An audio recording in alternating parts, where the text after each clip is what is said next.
Welcome back, dear students. We are studying our chapter 3rd, Ascent of sap. So in this chapter we studied what is ascent of sap.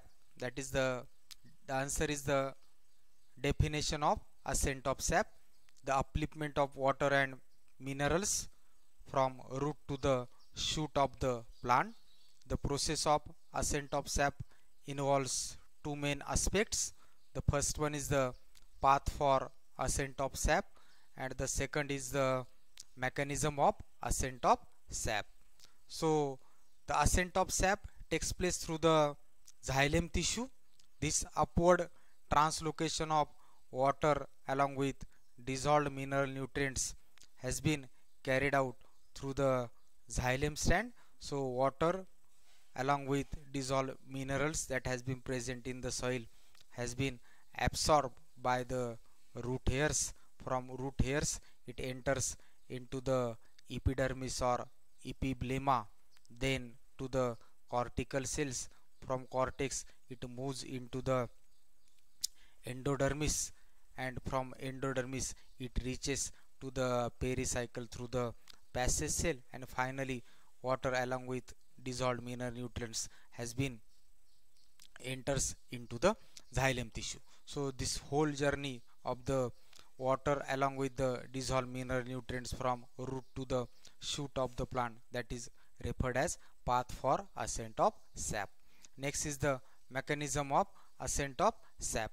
So the mechanism has been explained with the help of a transpiration pull theory or cohesion tension theory. This theory has been proposed by an Irish botanist Henry H. Dixon and a physicist John Joly. So this theory is also called as Dixon and Joly's theories of cohesion.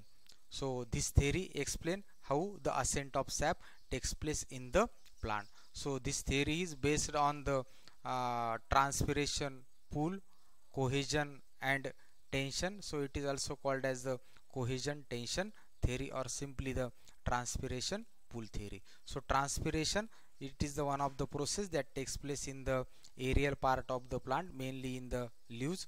So through the process of transpiration the large amount of water loss in the form of vapors has been takes place. So this creates a tension or a thrust or a suction. It is also called as transpiration pull or a transpiration force, and that force uplift the water and minerals from root to the shoot of the plant. So up to this stage we studied our third chapter, ascent of sap. So it contains the definition of ascent of sap, the path for ascent of sap, and the mechanism of ascent of sap that can be explained with the help of transpiration pull theory. Now the next point is the factors affecting ascent of sap. So there are certain factors which affect on the process of ascent of sap. The first one is the soil water. So presence or absence of water in the soil in which the plant is growing is a very important factor affecting ascent of sap. So this water must be present in the soil, sufficient water in the form of a capillary water which is present in the soil. So the plant is growing in such a type of soil where there is a sufficient amount of water has been present. So the presence or absence of water in the soil in which the plant is growing is a very important factor affecting ascent of sap. The availability of water will control the ascent of sap. If the water is available, then and then it has been uplifted from root to the shoot of the plant. The concentration of minerals in the soil as well as soil salinity or acidity will affect ascent of sap. As you know that in the previous chapter we studied, if the soil is saline, if it contains more amount of mineral nutrients, and if the osmotic pressure of the soil water is more than the osmotic pressure of the cell sap, then roots are not able to, or root cell are not able to absorb such water from the soil. So if the soil is saline, which inhibits the ascent of sap. So sufficient amount of water should be present in the soil. The soil salinity, which negatively affect on the process of ascent of sap, or it inhibits the ascent of sap. Next is the temperature. It is the main factor affecting ascent of sap. With change in temperature, the rate of ascent of sap will also change.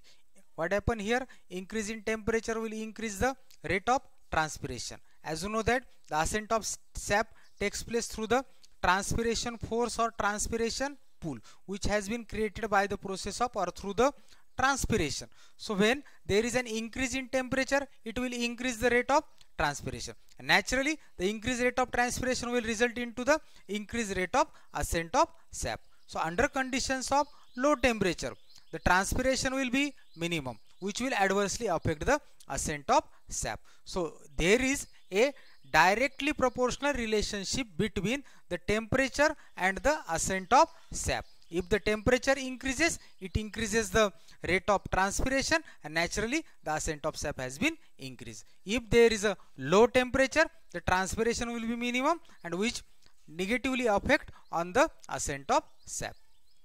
Next is the light. It has an indirect effect on the ascent of sap. Light will induce change in temperature. It increase or decrease the temperature. So during daytime there is a light where it induces the change in temperature, which has a direct effect on the ascent of sap. Light controls the opening and closing of the stomata, thereby control the process of transpiration. So light has indirect effect on ascent of sap. Light is responsible for change in temperature. So during daytime there is a high temperature, during night there is a low temperature.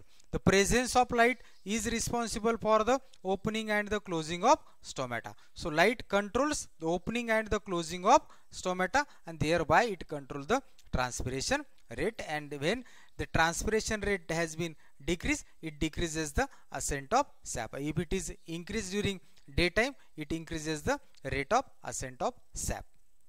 Next is the atmospheric humidity. So the humidity in the vicinity of the leaf controls the transpiration. In dry weather, humidity is very less, due to which rate of transpiration will be high, and naturally the ascent of sap will be very fast. In dry weather there is low humidity. So if the humidity is low in the vicinity of the leaf, the plant transpire at higher rate. So if the rate of transpiration will be high, naturally the ascent of sap will be very fast. But during humid condition, during rainy season, reverse process will take place. If the weather is humid, then there is a large humidity in the vicinity of leaf, so it reduces the rate of transpiration. So when the transpiration is low, then the ascent of sap is also low. Okay. Next is the wind velocity. It also affects transpiration and indirectly ascent of sap. If wind velocity increases, rate of transpiration will also increase, result in increased rate of ascent of sap. If the wind is blowing at very high velocity, then the stomata will be closed, and resulting in low or no transpiration and ascent of sap. So when wind blows, it blows around, it moves the vapors or the humidity that has been present in the vicinity of the leaves, and if the wind blows very fast, then the stomata will be closed, and resulting in low or no transpiration and ascent of sap. So there is a close relationship between the ascent of sap and transpiration. So the factor, that is the wind velocity, which affect on the rate of transpiration, will also affect on the ascent of sap. If the wind velocity increases, the rate of transpiration will also increase. So there is an increased rate of ascent of sap. And if the wind blows very fast, then the stomata will be closed, resulting in low or no transpiration and ascent of sap.